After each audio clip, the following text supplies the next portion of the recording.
वज़ीर-ए-आज़म का जो दोहराना है उसमें मुस्लिम लीग काफ ने शिरकत नहीं की और उनके सारे लीडरान इस वक्त बोल रहे हैं कि हम पंजाब की हुकूमत हमारी मरोने मिन्नत है, हमारे रिजर्वेशन है, वज़ीर-ए-आज़म हमें लिफ्ट नहीं कराते और फिर यह है कि लाहौर आते हमें मिलते नहीं हैं।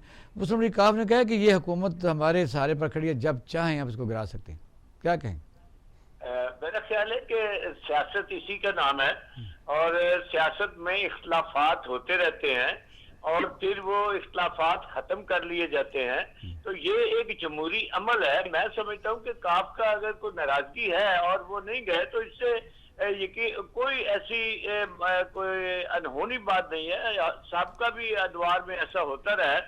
यकीनन कायदे आज़म मुस्लिम लीग और पीटीआई एक इत्तेहादी जमात है और अगर उनकी कोई शिकायत है यकीनन वज़ीर आज़म इसका नहीं, शिकायत के तरीक़ाकार टीवी तो नहीं होते, ट्वीट्स नहीं होते, अखबारों में बयान इससे भी ज्यादा हो जाता है, इससे भी ज्यादा नाराजगियां हो जाती हैं। लेकिन मैं समझता हूं कि इंशाल्लाह हम उनको मना लेंगे। वज़ीर आज़म को यकीनन किसी की जिम्मेदारी लगाएंगे और उनके जो इतराजात है वो भी हम नहीं लगाएं क्या। 2 साल हो गए हैं, वो ये कहते हैं बसन तारिक बशीर चीमा साहब कहते हैं 8 महीने तो मुझे फेडरल मिनिस्टर और मेरी मुलाकात नहीं होती। तो परवेज़ अली साहब की ये रिजर्वेशन तो दुरुस्त है कि जब लाहौर वज़ीर-ए-आज़म आते हैं तो एक स्पीकर अपने एलाइज को नहीं मिलते। इस पर तो भी तो गौर करना पड़ेगा। नहीं, मैं ये नहीं कह रहा कि उनके कोई जो उन्होंने तहफ़्फ़ुज़ात का जिक्र किया है कि वो गलत है, वो सही भी हो सकते हैं। लेकिन मैं बता रहा हूँ कि सियासी अमल में ये जमहूरी अमल है, इसमें बहुत सारे जमहूरियत में शिकवे शिकायतें, यही जमहूरियत का हुस्न है। ये इसी का नाम जमहूरियत है कि जो कोई महसूस करे अगर उसे कोई तहफ़्फ़ुज़ात है वो अपना इज़हार कर लेता है। तो यकीनन ये वज़ीर आज़म तो इस तरह मैं समझता हूँ सिटिंग गवर्नमेंट ये बात हुई है, ये बड़ी खुल के बात हुई है और यकीनन वज़ीर आज़म साहब इसका नोटिस लेंगे और इसका हल निकालेंगे और उनको हल निकालना भी चाहिए और उनके तहफ़्फ़ुज़ात जो है उनको दूर भी करना चाहिए। नहीं, आप एम्बेरस नहीं होते भाई? सिंध ने 2000 मन गंदम जब अनाउंस की है, अब आप इतने फैसले आहिस्ता और डिले करते हैं कि दूसरे लोग उससे फ़ायदा उठा लेते हैं, फिर आपको करने पड़ते हैं, मामले प्रेशर आता है। फिर ये है कि मशवरा तो वैसे भी इन हाउस दिया जा सकता है। चोरी परवेज़ अली साहब ने ओपन कहा कि ज़िम्मेदारों का इस्तेहसाल हो रहा है और 2000 गंदम क्यों नहीं की गई। और फिर आप पढ़ लें मोनो सलाई साहब कितना गुस्से में है कि किसानों को जो खेतों में फसल लगाते हैं उनको मारा जा रहा है। भाई ये बात, आप हुकूमत का हिस्सा है, आपको नुकसान हुकूमत को होगा तो आपको भी उतना ही होगा। और अलाइज का मतलब सिर्फ गिले शिकवे तो नहीं, इसको स्ट्रेंथन भी तो होता है। ये जहाँ तक ये किसानों का मामला है ये डिबेटेबल है। इसमें यकीनन जो आप बात कर रहे हैं और दूसरे जो शहबान ने भी बात की है, ये गवर्नमेंट भी इस पे डिस्कस कर रही है और जो बेस्ट किसान का जो है मौजूदा पीटीआई की गवर्नमेंट किसान के बेहतरीन मफाद में जो अपने फैसले नहीं, कैसे फैसले कर रही है कि इंडस्ट्रियल और यकीनन इस मामले में आप जो अभी हतमी चीजें नहीं होती तो इसमें बहुत सारा चीजें देखनी पड़ती है। किसान का भी देखना है, जो किसान जो आम मजदूर है उसका भी देखना है, जो मेहनत कश है उसका भी देखना है, किसान का भी देखना है। इलेक्टोरल कॉलेज जो है मुख्तलिफ स्टेट्स के मुख्तलिफ वोट्स हैं, किसी के 55 हैं, किसी के 6 हैं और किसी के तो गालबन थोड़े 5 भी है एक जगह।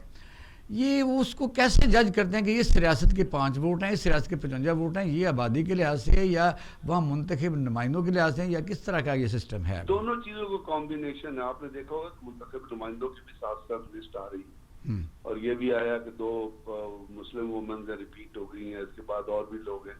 एक तो वह दूसरा ये है कि उन्होंने एक बैलेंस रखने की कोशिश की है और बैलेंस ये है कि जैसे जो साइज है किसी रियासत का और उसके अंदर जितने कॉन्स्टिट्यूएंसीज हैं वो अगर वहाँ पे एक शख्स ज्यादा वोट ले लेता है और एक रियासत या एक शहर ऐसा है जहाँ पे पॉपुलेशन कम है और उधर वहाँ पे वो उतने वोट लेता है तो वो उसको जैसे एक जगह से किसी ने 1 लाख वोट लिए और छोटी रियासत से उसने 10,000 वोट लिए। जैसा बलूचिस्तान और पंजाब की आप कह सकते हैं।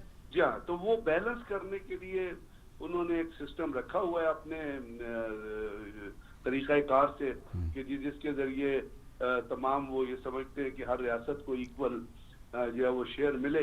उसके हिसाब से उन्होंने इलेक्टोरल कॉलेज के वोट डिवाइड किए हुए हैं और उसके अंदर फिर जो सेनेटर सेनेट जो है वो और जो आपके लोग इलेक्ट होते हैं उनकी भी परसेंटेज और उनकी भी जो कैलकुलेशन सेनेट की भी रेशो एक सेनेटर के तौर पर जो बाइडेन आ गई वो भी आ जाती है। तो उसके हिसाब से है और अपना ये जो चीजें हैं ये उनके लिए तो सही सही हैं और सीधी हैं और वो बड़े अच्छे से उनको प्रैक्टिस कर रहे हैं।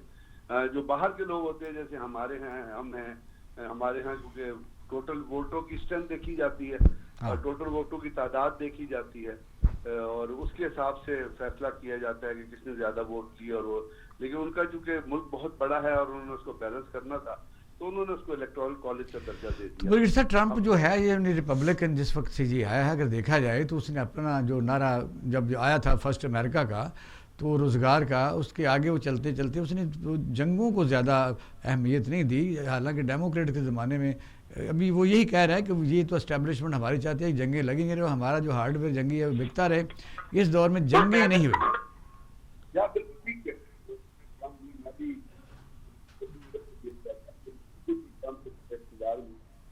कोई बात कहती है कि हम किसी की भी जंग लड़ेंगे और अगर किसी की भी जंग लड़ेंगे तो वी क्लेम मनी फ्रॉम और वो फॉलो। हालांकि अगर आप जॉर्ज डब्ल्यू बुश का और बड़े भारत के माँ बाप तो तबाही मचा दी थी दुनिया में। आज जॉर्ज डब्ल्यू बुश ने दहशत गर्दी फैलाई है दुनिया में।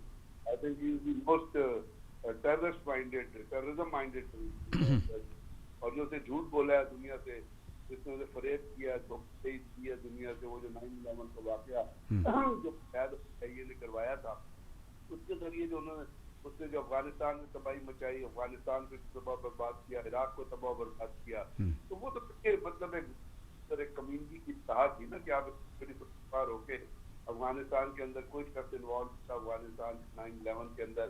और क्योंकि आपने एक प्री तरीके से पढ़ाई करने पहले सोचा हुआ था, पढ़ाई कर और वो पेंटागन के जनरल है, मेरी ध्यान से उनका नाम निकल गया था, तो उनका एक इंटरव्यू मीडिया पे भी पड़ा हुआ है।